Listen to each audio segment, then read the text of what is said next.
Selamat pagi, saya Teresia Kristiana Putri dari kelas 10 IPS 2 ingin menjelaskan materi dari UKBM Bab 4 yaitu tentang dinamika planet bumi sebagai ruang kehidupan.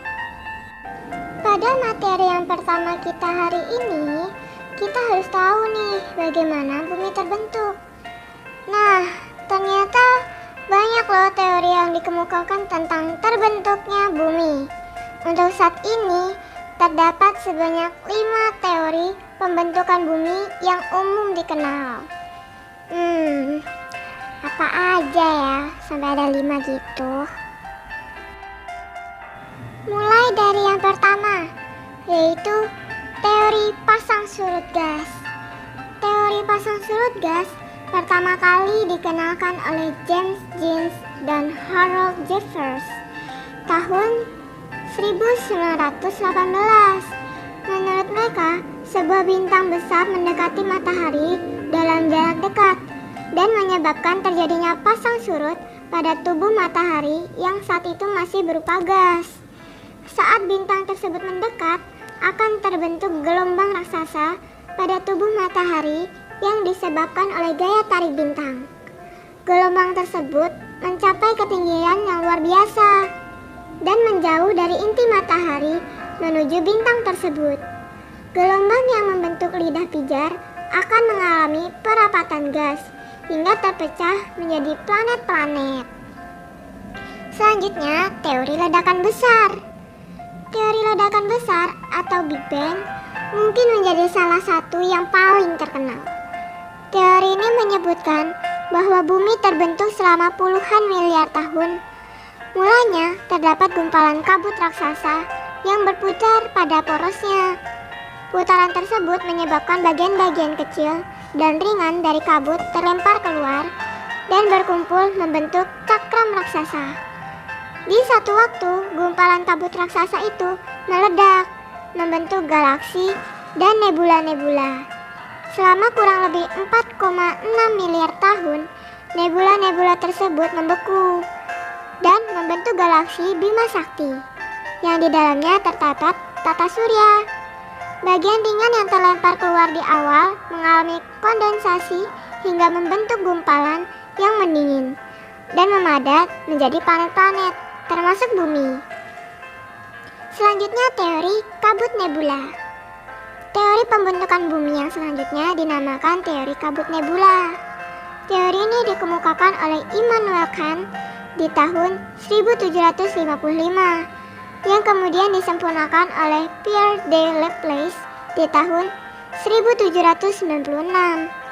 Karena itu, teori ini juga sering dikenal sebagai teori kabut Kant-Laplace. Teori ini menyebutkan bahwa di alam semesta terdapat gas yang berkumpul menjadi kabut nebula. Gaya tarik-menarik antar gas membentuk kumpulan kabut yang sangat besar dan berputar semakin cepat. Proses perputaran ini mengakibatkan materi kabut di bagian khatulistiwa terlempar dan berpisah, kemudian memadat karena pendinginan. Selanjutnya, teori planet. Di awal abad ke-20, seorang ahli astronomi Amerika, Forrest Ray Moulton, beserta ahli geologi Thomas C. Chamberlain mengemukakan teori planetesimal. Teori ini menyebutkan bahwa matahari tersusun dari gas yang bermassa besar. Pada satu titik, bintang lain yang berukuran hampir sama melintas dekat dengan matahari, sehingga hampir menjadi tabrakan. Akibatnya, gas dan materi ringan di bagian tepi matahari dan bintang tersebut menjadi tertarik. Materi yang terlempar mulai menyusut dan membentuk gumpalan-gumpalan yang dinamakan dengan planetesimal. Planetesimal tersebut mendingin dan memadat hingga akhirnya menjadi planet-planet yang mengelilingi matahari.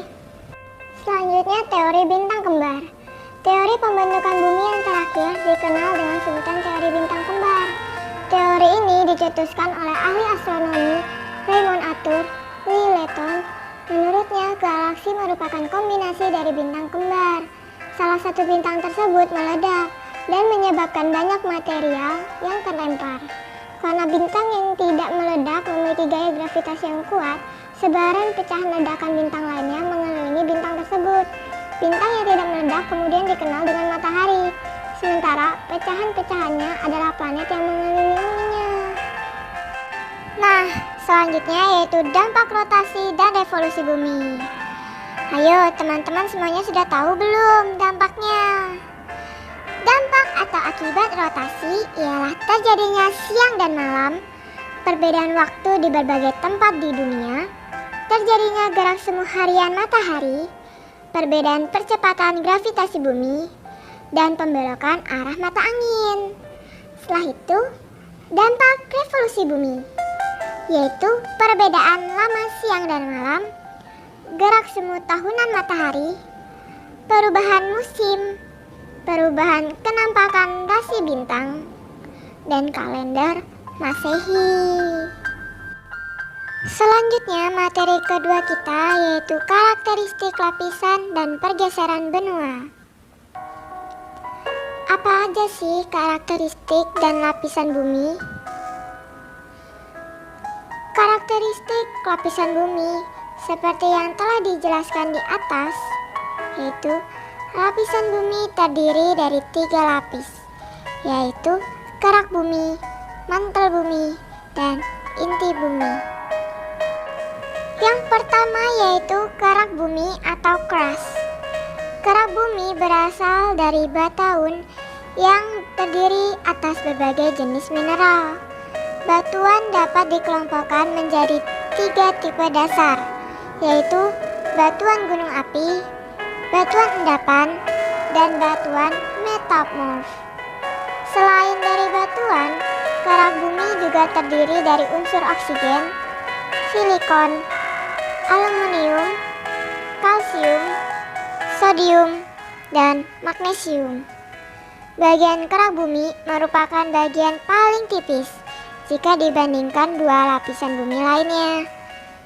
Kerak bumi dibedakan menjadi 2 jenis, yaitu kerak samudra dan kerak benua, di mana ketebalan kerak samudra antara 5-10 km dan kerak benua 20-70 km.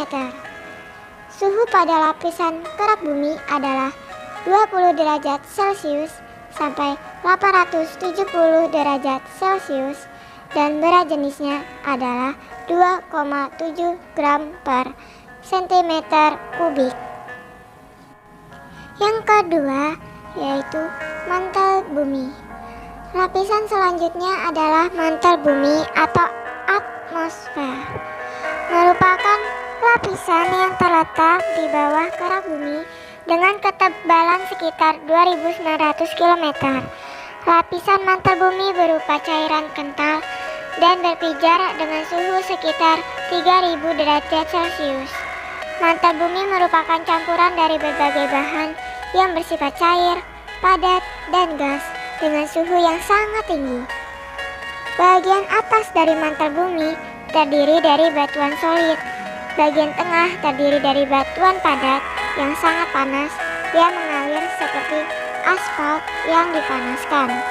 Mantel bumi terdiri dari 2 bagian, yaitu mantel atas dan mantel bawah, di mana mantel atas memiliki ketebalan antara 400 km dan mantel bawah yang berada di kedalaman 1000 sampai 2900 km yang terdiri dari unsur nikel dan besi.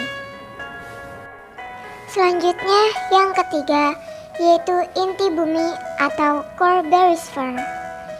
Inti bumi atau barysphere merupakan bagian inti paling dalam tersusun atas lapisan nive atau nikelum atau nikel dan ferrum atau besi.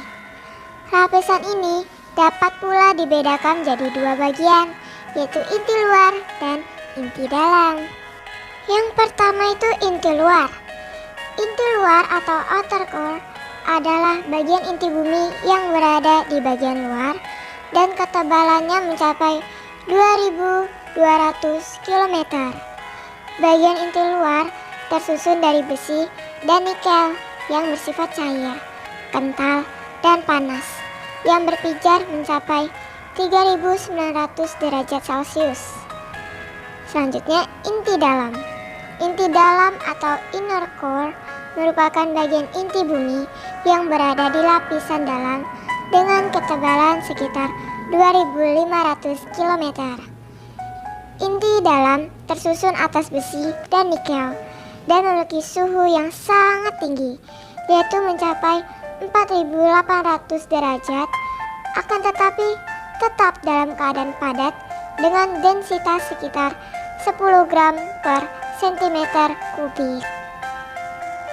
Materi kita yang terakhir ialah skala geologi dan kelayakan planet bumi.